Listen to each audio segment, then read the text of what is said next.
Hello बच्चों, we have a question. The question states that figure shows a square loop of side 0.5 meter, okay, and resistance 10 ohm. The magnetic field has a magnitude B equal to 1 Tesla. The work done in pulling the loop out of the field slowly and uniformly in 2 seconds.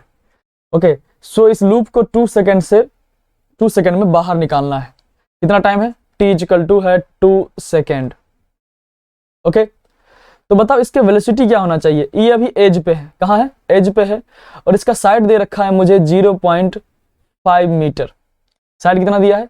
0.5 metre दिया है. इसका मतलब ये है जो हमें इसका जो स्पीड होगा v इक्वल टू होगा v क्या हो जाएगा? Distance upon time. मतलब इसको डिस्टेंस कितना कवर करना है? डिस्टेंस कवर करना है 0.5 मीटर का ट्रेवल कर जाएगा तो ये पूरा बाहर आ जाएगा.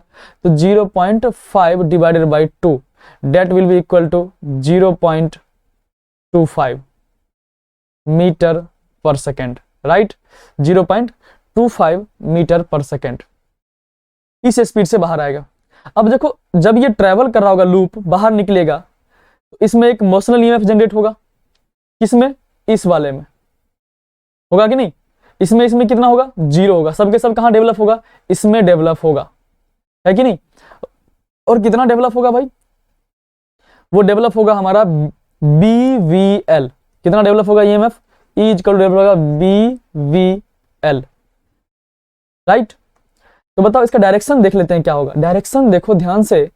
तो ये हमारा होगा, ये करंट बहेगा इसमें क्लॉकवाइज ताकि अंदर मैग्नेटिक फील्ड जनरेट कर सके वो. तो क्लॉकवाइज होगा तो कहने का मतलब इसमें ये होगा बड़ा सा और ये छोटा वाला ई हो जाएगा ई. तो ये करंट कैसे बहेगा? इस तरह से करंट बह जाएगा लूप में. BVL होगा हमारा ईएमएफ. तो ई की वैल्यू जो होगा वो कितना आ जाएगा? बी कितना दिया है? 1 दिया है. वेलोसिटी हमने निकाला 0.25 इंटू लेंथ कितना दिया है? इसका लेंथ क्या है बताओ? इसका लेंथ है हमारा 0.5. तो ये आ जाएगा 0.5. क्लियर?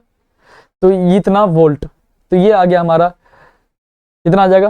125 इंटू 10 की power -3 volt. Right, yes sir, 125 into 10 की पावर -3 वोल्ट. ये तो हमारा ईएमएफ हो गया, इंड्यूस्ड ईएमएफ. अब इसके कारण इसमें जो करंट बहेगा, पूरा रेजिस्टेंस जो है हमारा इसका कितना है? R इक्वल टू ये दे रखा है मुझे 10 ओम है. लूप का रेजिस्टेंस कितना है? 10 ओम है. तो जो हमारा करंट I बह रहा होगा इसमें, ये I कितना होगा? ये I इक्वल टू हो जाएगा E/R. राइट, तो E/R है. E कितना आया है? 125 इंटू 10 की power -3 divided by 10 that will be equal to 125 into 10 की पावर -4 एम्पियर. राइट, तो इतना करंट बह जाएगा. ओके, ठीक है सर. अब देखो, हमें पूछ रहा है कि कितना वर्क डन करना पड़ेगा इसको स्लोली और यूनिफॉर्मली मूव कराने. स्लोली मूव कराने का मतलब क्या होता है? और यूनिफॉर्मली, इसका एक्सेलरेशन क्या है? 0 है. एक्सेलरेशन क्या है? 0 है. ये कांस्टेंट स्पीड से मूव कर रहा है. बताओ इसमें फोर्स लग रहा होगा ना. ये जो लूप है हमारा, इसमें करंट बह रहा है, यहां मैग्नेटिक फील्ड है. तो इसके कारण जो हमारा ये दिख रहा है,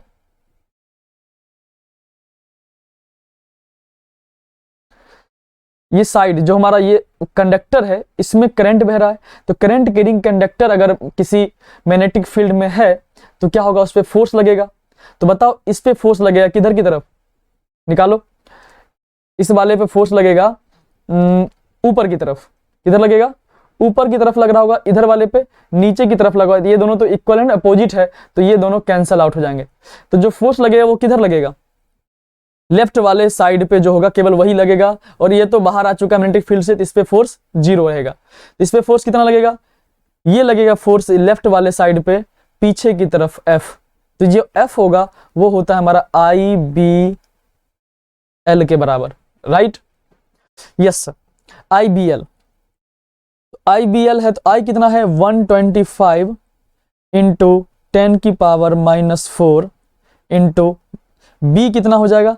B है हमारा 1 टेस्ला इंटू लेंथ कितना है इसका, लेंथ हमारा 0.5 है, लेंथ कितना है 0.5 है, जो कि इक्वल हो जाएगा किसके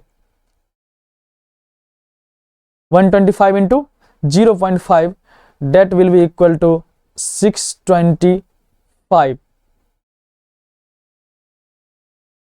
ठीक है 625 इंटू 10 की पावर -5 न्यूटन हो जाएगा इस पे फोर्स।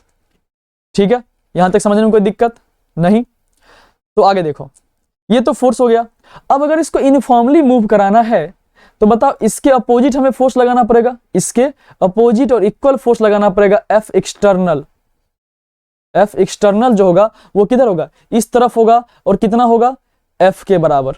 एफ एक्सटर्नल भी कितना हो जाएगा, इसका मैग्नीट्यूड हो जाएगा हमारा इसी के बराबर होगा, क्योंकि एक्सेलरेशन क्या है इसका 0 है। तो 625 इंटू 10 की पावर -5 न्यूटन। अब हमसे पूछ रहा है work done by pulling force, ये जो पुल कर रहा है फोर्स इसका वर्क डन। तो हम जानते हैं वर्क डन का फॉर्मूला क्या होता है, वर्क डन होता है F.S। यहाँ पर फोर्स क्या है, कांस्टेंट है, तो मैं सीधे सीधे कर सकता हूं। और डिस्प्लेसमेंट क्या इसी के डायरेक्शन में हो रहा है, कितना हो रहा है डिस्प्लेसमेंट, जब इसको पूरा बाहर निकाला जाएगा। तो ये अभी कितना है 0.5 अंदर है, तो जब ये पूरा बाहर आ जाएगा तो इसका डिस्प्लेसमेंट कितना हो जाएगा, ये कुछ यहां आ जाएगा ऐसा, तो डिस्प्लेसमेंट कितना होगा 0.5 मीटर हो जाएगा डिस्प्लेसमेंट इसका। हाँ सर, तो 625 इंटू 0.5 इंटू 10 की पावर -5 जूल हमारा क्या हो जाएगा वर्क डन। तो इसको जब मल्टीप्लाई करोगे तो ये आ जाएगा हमारा 3.125 इंटू 10 की पावर -3 जूल। ठीक है, सो हमारा ऑप्शन ए जो हमारा ये करेक्ट हो जाएगा। क्लियर।